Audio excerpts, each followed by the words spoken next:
Ce jour dédié pour l'élection de l'âme de Abigail Chana Maya Bat Karin Malka Bezrat Hashem. Donc nous commençons le chapitre 4 de Mishat Yesharim.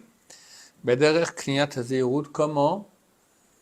Bederer, c'est les voies, la voie de l'acquisition de la prudence, de la Zeirut. Hine, voici. Mashamevit Adam Ader Klal et la Zeirut, ce qui amène l'homme de façon générale à la prudence, Hulimud Torah, c'est l'étude de Torah. Vous, Mashama Rabbi Pinchas, Betrilat Abraïta. C'est ce qu'a dit Rabbi Pinchas au début de la Braïta.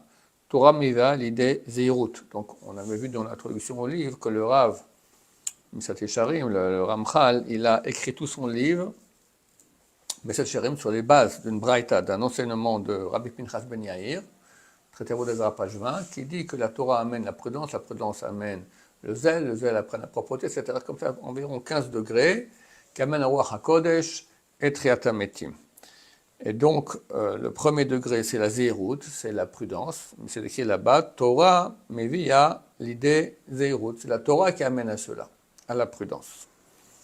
Omnam, cependant, à l'air prat, de façon plus particulière, Hamevil, c'est la chose qui amène à la prudence, Hu haitbonenut al chomer ha'avoda. Donc la Torah, en fait, c'est savoir ce qui est permis, ce qui est interdit. Et quand j'étudie, ben, ça me réveille à pratiquer ce qu'il faut, à être prudent, faire tout ce qu'on doit faire, ne pas faire ce qu'il ne faut pas faire surtout. Mais de façon plus particulière, nous dit le Rav, qu'est-ce qu'il faut faire? C'est la réflexion sur la gravité du service dont l'homme est redevable envers Hachem. Vormekadin alea et la profondeur de la sentence à ce propos. Durant ce chapitre-là, le Rav va nous parler un peu il n'y a pas de sanctions, il y a toujours des réparations. Mais il y a des réparations qui peuvent être très très dures, d'accord, pour certains péchés légers, pour nous réveiller à quel point c'est grave. Après, c'est plus cool, d'accord, le livre est plus cool. Mais bon, il faut aussi passer par là. Et cela, il pourra l'apprendre par l'étude des maasim, des histoires qui sont écrites dans les livres saints,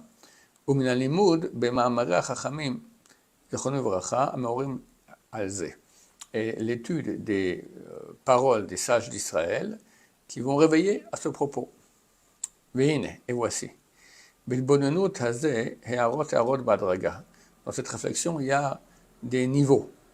Les shemei hadat, à ceux qui ont une conscience parfaite, ou la protim mehem, ceux qui sont moindres que cela, ou le chol ha'amon kulo, et pour toute la masse, la multitude des gens.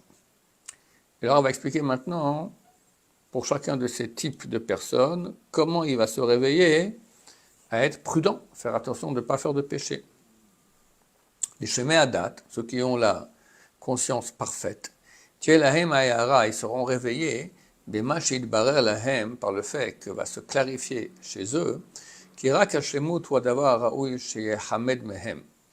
que uniquement la perfection, c'est la chose qui doit être choyée et recherchée par eux. Et rien d'autre.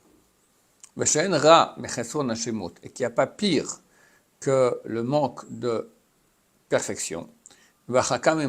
Et son éloignement est éloigné de la perfection. Car voici, après que ça va se clarifier chez eux, et va aussi se clarifier chez eux, que le moyen d'arriver à cette perfection, ce sont les bonnes actions et les bonnes midot, les bons traits de caractère. Il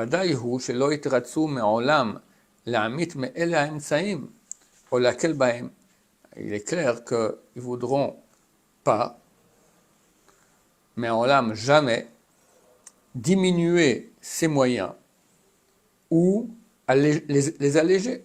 Les moyens pour arriver à la perfection, c'est la pratique des mitzvot et les bonnes midot. Maintenant, il y a une relation entre le moyen et le but escompté. Il va expliquer cela. Kikvar nidbaer etzlam, car il a déjà été clarifié chez eux, chez Im, Emsaim, Elehimatu, que si ces moyens seront diminués, Imatu Lahem, leurs seront diminués.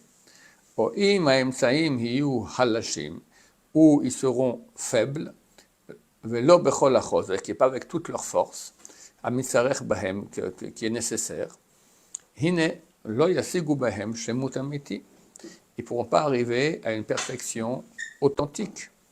Et là, Higareu Mehem, mais au contraire, ils vont manquer de cette perfection, proportionnellement au fait qu'eux aussi, ils ont diminué dans leur tentative d'actionner ces moyens. Et ils se retrouveront manquant de perfection. Ce qui est pour eux une grande souffrance et un très grand mal.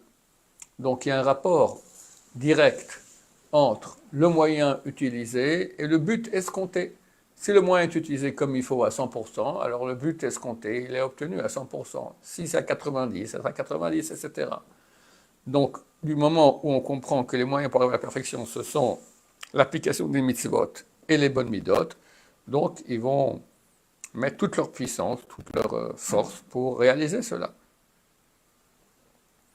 Alken, c'est pour cela qu'ils choisiront, ils ne choisiront que de multiplier ces mitzvot-là et les bonnes midot, ou d'être sévère dans toutes leurs conditions. Parce qu'une mitzvah, d'après un avis, il faut la faire comme ci, un autre avis comme ça. Ils vont prendre tous les avis tous les moyens pour être certain que ça a été fait de la façon la plus parfaite qu'il puisse y avoir. Et ils ne seront pas tranquilles, ils ne seront pas au repos, et ils ne seront pas tranquilles de l'inquiétude, mais d'avoir peine mehem, de peur qu'il manque chez eux, otam et la shlemut, une chose qui peut les faire amener à la perfection qu'ils désirent. C'est ce qu'a dit le roi Salomon sur lui et la paix. Heureux l'homme qui a toujours peur.